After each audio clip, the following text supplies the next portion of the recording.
Hello and welcome to the Asshole Book Club. I'm LJ. And today I'm gonna be looking at the Dungeons & Dragons 5th edition Racial Handbook by Supreme Slayer once again. A couple things in the comments. Let me know if you think I should put all of the D&D stuff in one playlist, or if I should make a separate playlist for each individual document. And let me know if I should start doing some homebrew magic items. Thank you very much.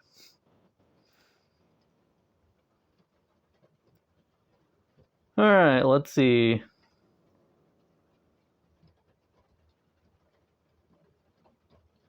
So I'm trying to remember what I've done already. I believe I've done Ratling, Seedlings, and Stone Children. And I've done the 3 sub-races at the top. So I will go with, I don't know, I guess Catfolk, Glimmerfolk, and Gripply. Catfolk. Silent stalkers of the grassy plains, the catfolk are an energetic race with a powerful wanderlust. This race resembles a mix of equal parts feline and human, with dense fur covering their bodies, feline ears, and a tail. Males often have manes like a lion, and their fur patterns can vary. Some catfolk can adopt a more urban lifestyle and may have lost their protective fur and the feline haunches, but they once had over generations. In general, however, catfolk are superstition, often wearing lucky charms or totems. Interesting. I will note that the tabaxi and leonin are a thing. So I don't know if there was really a need for catfolk, but we'll look at them all the same. Catfolk are roughly the same height as humans, with certain members of their race being slightly hunched and standing only 5 feet tall. Your size is medium. You have a base walking speed of 35, dark vision out to 60 feet.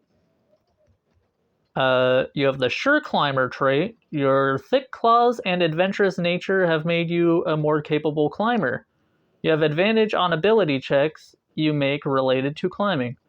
I believe tabaxi have just a climbing speed, so I think that's inherently better than just advantage on checks. Sorry, but I have to be completely honest here. You gain proficiency in your choice of acrobatics, perception, or stealth. That's pretty good. Feline grace. When you fall, you ignore the first 10 feet for the purpose of determining fall damage. So 1 less die. When you take fall damage equal to your level or lower, you do not fall prone. That probably won't come up too often. Luck of 9 lives. When you roll a dexterity, ability check, or saving throw, you can choose to re-roll it and take the higher result. You make this choice after you see the roll, but before you know the result. Once you have used this trait, you can't use it again until you finish a long rest. See, I think that should fall under death saving throws, because it's in related to the cats having 9 lives thing. So I think you should be able to re-roll death saving throws as opposed to dexterity checks or dex saving throws, in my opinion. And you get common and 1 extra language of your choice.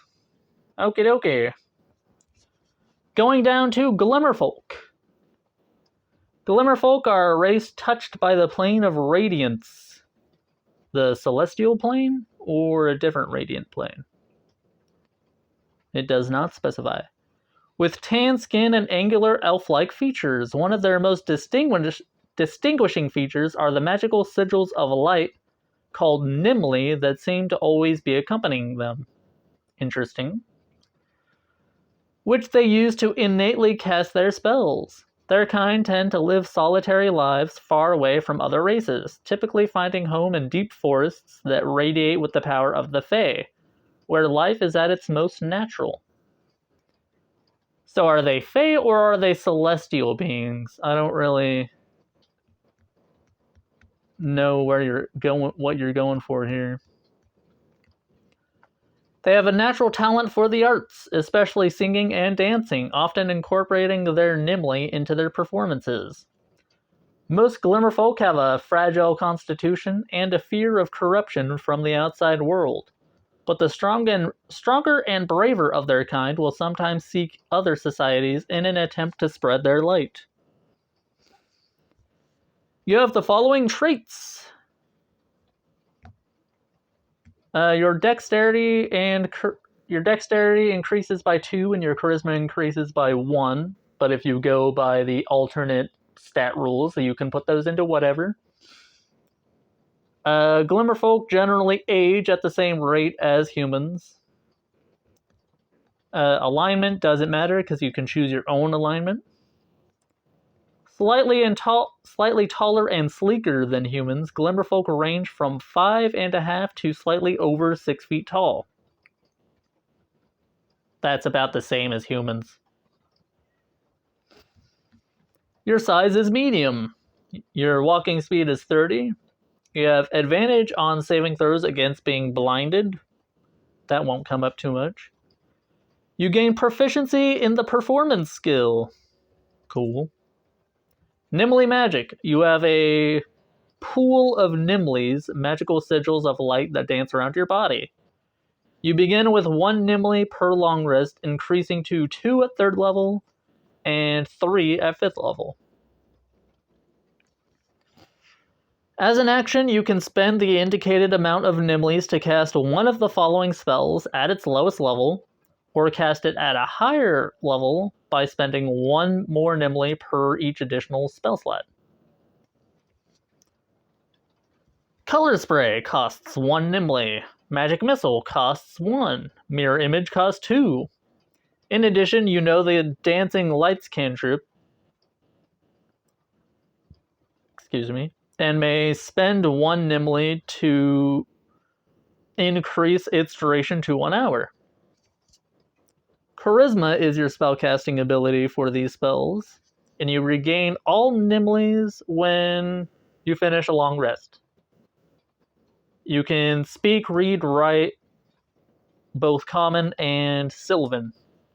So are they Sylvans? Because it said they're from a radiant plane.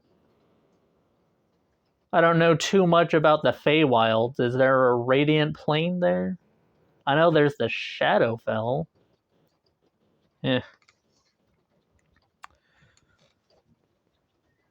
Gripply.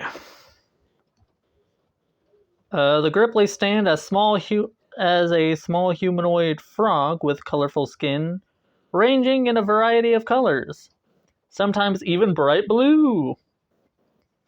Gripply are believed to have been part of the Bullywog race in the past, but during a great war between tribes, the two split apart and evolved separately from one another and are now sworn enemies. While the Bullywog race has become adapted to the swamps and water, Gripply took to the trees and gained considerable climbing ability. I believe there's already a frog-like race, but you know, you can have several. Many evil races hunt and or kill these undersized frog people for sport or just plain cruelty, which combined with their low birth rates leads to the population being rather sparse. These communities, which remain, often revere a nameless goddess depicted as a large rainbow-hued frog. Feel like you could have named the goddess, but you didn't want to. How am I supposed to build lore off of a nameless being? Oh yeah, there's something there as well. Your dexterity score increases by 2 and your wisdom increases by 1, or you can put those points into whatever you wish. Gripply reach adulthood later at the age of 30 and sometimes live up to 300 years. Wow.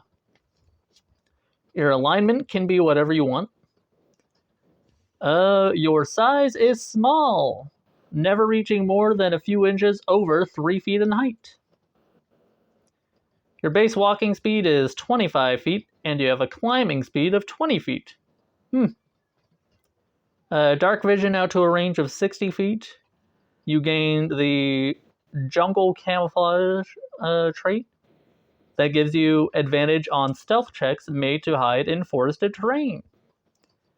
You have advantage on saving throws against poison, and you have resistance to poison damage. You gain proficiency with blowguns and nets. Well, that's fun. Poison training. You have proficiency with the Poisoner's Kit. Gripply often hunt with poison-tipped weapons to give them an edge over larger prey.